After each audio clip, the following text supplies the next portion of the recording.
So how do you, I mean, you're the government. I'm the government. Anyway. Yes, but you were a big player here. You hold the cards. Your father holds the cards. How do you get out of this situation right now?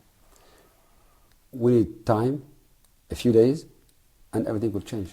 But the international community isn't giving you time. Interpol alerts for your father and the family.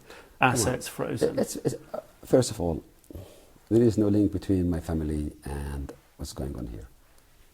Talk to me. We are not working for the government. We're not in the army. We're not in the security. We're not in the police. So it was very silly and outrageous just to mention our names, because my brothers are not doing anything. They have nothing to do with this.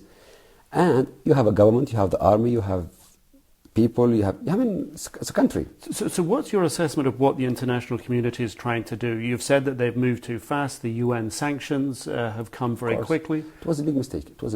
But what are they trying to do? What's the message that they're sending to you? President Obama says your father is no longer representative of the people, lost their confidence, he should step down. What do you think is happening? Okay, you are in Tripoli. If 100 people, they have different opinion, even 1,000, even 100,000, it doesn't mean that the whole country is against you.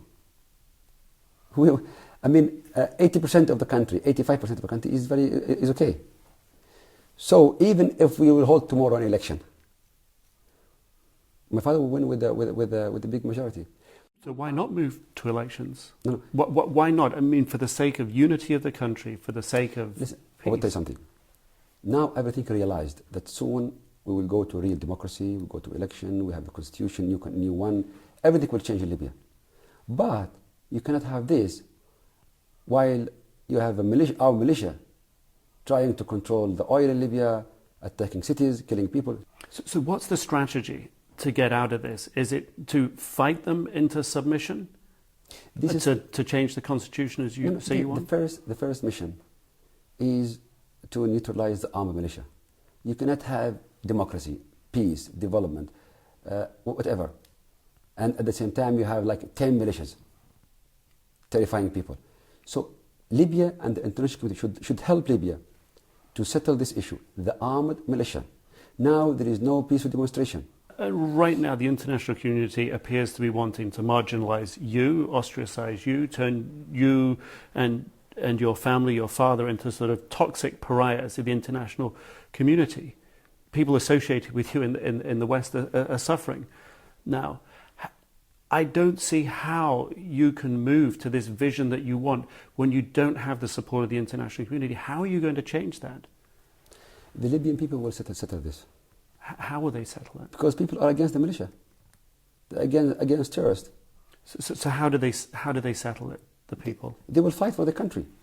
The point is not one family or one person fighting for the whole country. The whole people is fighting for the country. But this is civil war then, that you described. No, the whole country is united against the militia. Is nobody? They are 200, 300, 500, 1,000, and again we are 6 million. Anyway, Libya now, everybody is armed. Don't worry about it. Are you bringing in more weapons to the country now? No, you managing to get them? Every Libyan is armed today. The whole population. So we're talking about a huge war then? No, everybody is armed because people are afraid. You've said people will solve this amongst themselves. You're calling on the people to come and support you. This means a bloodbath. I hope not, but everything is armed now. Everybody is armed. You hope not, but this is what you're calling for the people to take action with you to support you in the fight against the people in the East. This is the result. People is willing to fight the militia. And the militia are controlling the East right now. Yeah, some parts, yes.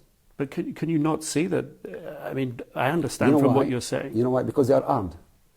And the majority are not there in the East now. So they are terrified people, afraid. Now the problem is the guerrilla warfare between the government and armed militia. Does this mean civil war has now started here? Not civil war. It's the war between the Libyan people and the armed militia. And who are the armed militia? Because we've heard them variously described as Al-Qaeda, as people taking drugs. In fact, they are different groups. Different groups. They are not organized. scattered everywhere, but they don't belong to one command or one leadership.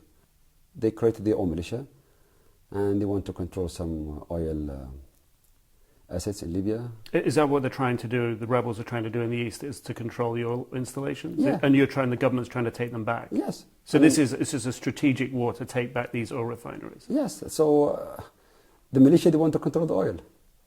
Next day you will get piracy. But this sounds like it's spilling into the civil war that you've described that you don't want to get the country into. You said you wanted to go for negotiations. We don't want. But the armed militia, they want to drag the country into civil war. But this will not happen. But it is happening. I mean, by default, this is what we've seen, the bombings in the east, the helicopter gunships. Okay, civil war, it means everybody is fighting everybody. Here in Libya, it's the government against armed militia. And they are 200, 300, even 1,000. We are 6 million. Has the country now gone beyond negotiations? Now you have the operations going on in the east.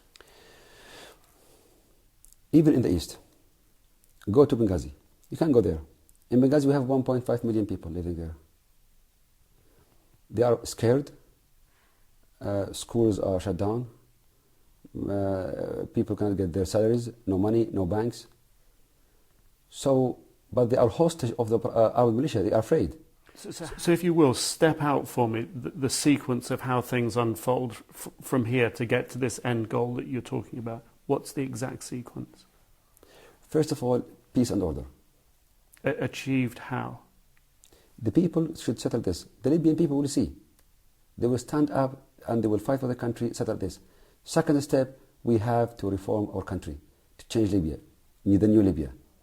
Democracy, peace, and have a new constitution. President Obama has said your father has lost the confidence of the people and he should step down. Other world leaders have said the same thing. Should he do that? Should he step down now for the unity of the country to save further bloodshed? Listen, if the government will disappear today or tomorrow, I promise you, the whole world will suffer from this for the next 50 years. But nobody's saying the government should disappear. The suggestion is that your father should. Now they need a symbol. Aside. Symbol is a leader now. And my father is a leader. They need the leader to settle everything. And then we sit all together. And now we are convinced, everybody, that we have to reform ourselves, reform our country, and go forward. So do you have talks going on back channels at the moment? Yeah, of course. Who's talking to whom? What are they saying? The people are talking to themselves, together. They are talking to each other. Everyone is talking to someone else. So, like, people from this city talking with people in this city. People in this city talking with each other. So there's a very wide national dialogue right now in Libya. The whole world is coming out against your father and the government. Yeah, but this, I said before, this is the mistake. It's a mistake. It was a mistake. How do you change? How do you, who hold the cards here, change that international opinion? How? You, the media. That's why you are here. You have to tell the people and to show them the real picture. But we can't go to the places we want to go to. We wanted to go to Tajura today. We wanted to go to Misrata a few days ago. And we're told we can't go. We can't get the real picture. You can go there if you want. Some parts are risky, but you can go. But we're told we can't go. If you want to go, you can go. Tomorrow you can go. That's your promise to us, that, Okay. that when we go and ask and we're told I we promise can't you. go. I promise you. We can go where we I will want. talk to the people, and you go there. And please report from there the real picture. Please, tomorrow morning. Are you frustrated that if the reforms that you'd called for 2006 back then had been enacted, that the old guard hadn't stood in your way, that all of this could have been avoided? Maybe. You are frustrated. Maybe. What do you mean maybe? Maybe. I mean, we were late, of course. I mean, we delayed a lot of reforms. Who's accountable for that? I don't know now.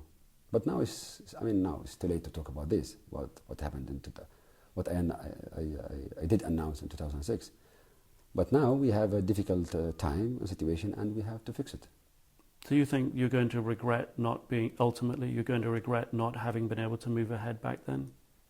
This seems to be slipping out of out of the control of you and of the government? I told you, we were very reluctant. I tried to push hard in the last 10 years for the reforms. But anyway, what happened. But now we have a difficult situation and we have to deal with it. And I'm optimistic.